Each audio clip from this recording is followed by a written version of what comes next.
Welcome to the show 10 Mentors. Every Tuesday, we share one idea borrowed from mentors, books, philosophy, and life as it actually is. I'm Dan.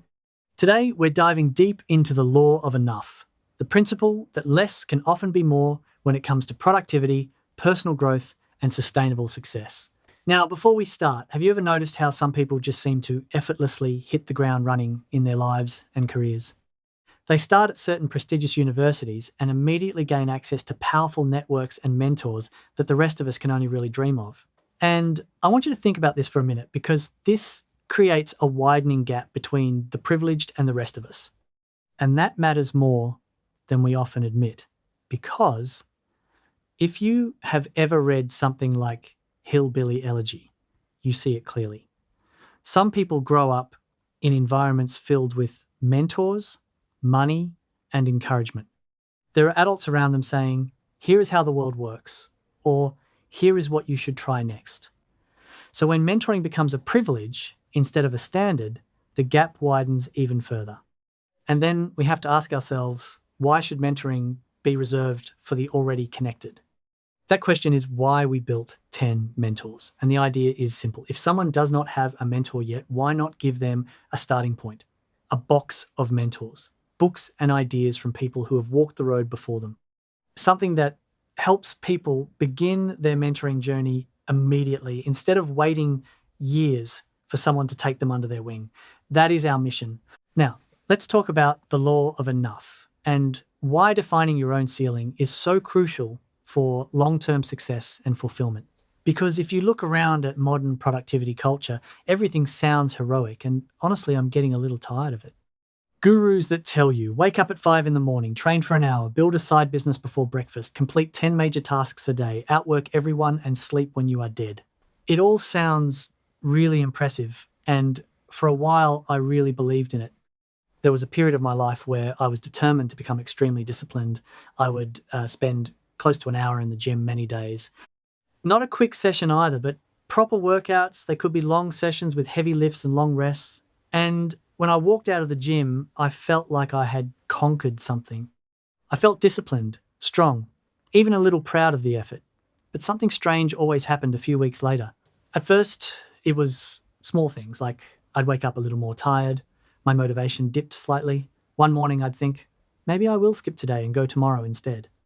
Another morning, I would negotiate with myself and think, maybe I'll just take a rest day. And before long, the habit I really wanted to do disappeared completely. The same thing happened when I tried to optimize my workdays. I once sat down and decided that truly ambitious people must accomplish a lot every single day, maybe because I saw it on Facebook. So I created a system where I would complete 10 meaningful tasks daily, not tiny tasks either, real work. And on paper, it looked incredible, but if I'm honest, it was impossible. I remember one evening very clearly. I had spent the whole day working through my list.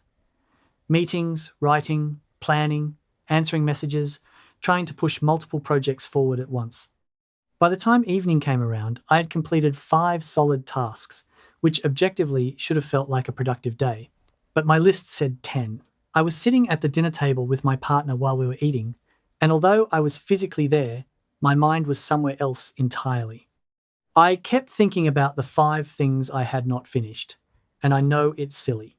And halfway through the meal, I realized something slightly embarrassing. I wasn't actually listening to the conversation at the table. I was mentally working through my to-do list. That moment stayed with me because it forced a difficult question. If productivity makes you absent from your own life, what exactly are you optimizing for? Around that time, I came across the work of the linguist George Kingsley Zipf, who studied something called the principle of least effort. His observation was simple but powerful. Humans naturally move toward the path that requires the least energy. We choose the easier route when possible. At first, that sounds like laziness, but it's actually biology. For most of human history, energy was survival. Wasting energy could literally mean danger. So our brains evolved to conserve effort whenever possible. And suddenly something clicked for me.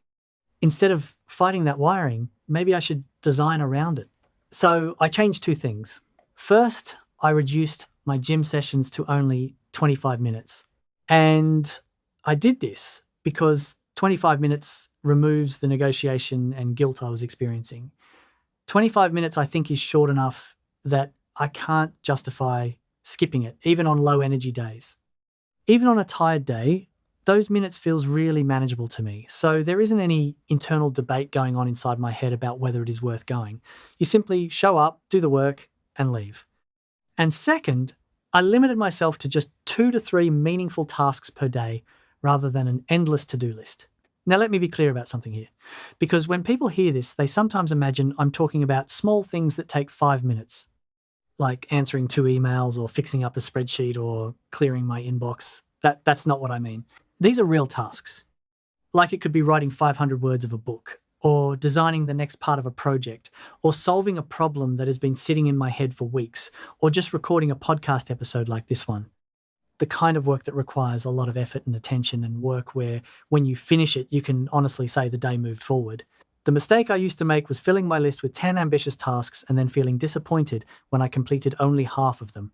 What I eventually realized is that most meaningful work actually takes longer than we think. Writing properly takes time. Thinking through a business decision takes time. Creating something valuable takes time.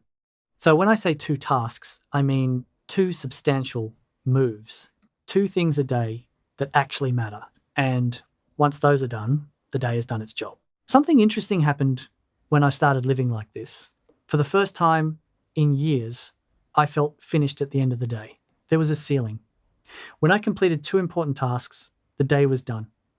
I could close the laptop without any guilt. I could sit with my family without mentally reviewing a never-ending list of unfinished work. The pressure disappeared.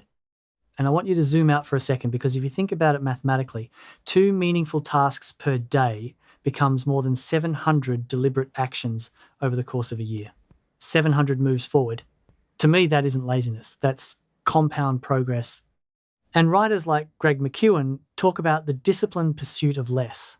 The idea that when you focus on fewer things, you give them the attention they deserve, instead of scattering your energy across dozens of small commitments. Philosophers, I think, have wrestled with this balance for centuries as well. Aristotle spoke about something called the golden mean. And I think this means the idea that virtue usually exists between 2 extremes. Courage sits between cowardice and recklessness. Discipline sits somewhere between laziness and burnout. Perhaps productivity works the same way. The solution wasn't to do nothing, but to design my life intelligently. I realized that the key wasn't heroic intensity, but consistent, sustainable effort. I needed to define my own ceiling, a level of input and output that I could maintain over the long term without burning myself out. If I train 25 minutes consistently for 10 years, I will be in shape. If I move 2 meaningful things forward every day for 10 years, my life will evolve for the better. And if I do that while protecting my sleep and my relationships and the ones I love, I will respect the person I became. That is strategic balance. Because when all of this is over and we're dead, none of us keep the scoreboard. No one remembers how many emails we answered or how many tasks we completed in a single day. No one care. And as I mentioned in an earlier podcast, no one will remember us in 20 years when we are gone. What remains are the memories, the relationships, and the character we built along the way. So perhaps the real productivity lesson is much simpler than we think. Define your ceiling. Choose a few meaningful moves each day. Protect your sleep. Protect your number of years you have here. And stop confusing exhaustion with progress. I will leave you with one question this week. If you kept your current pace for the next 10 years, would you really live the life you want to live, or are you just doing it to fit the narrative, and have you defined your ceiling? Thanks for spending this time with me on Borrowed Wisdom 10 Mentors Tuesday. I'm Dan. Borrow what helps and leave the rest. See you next Tuesday.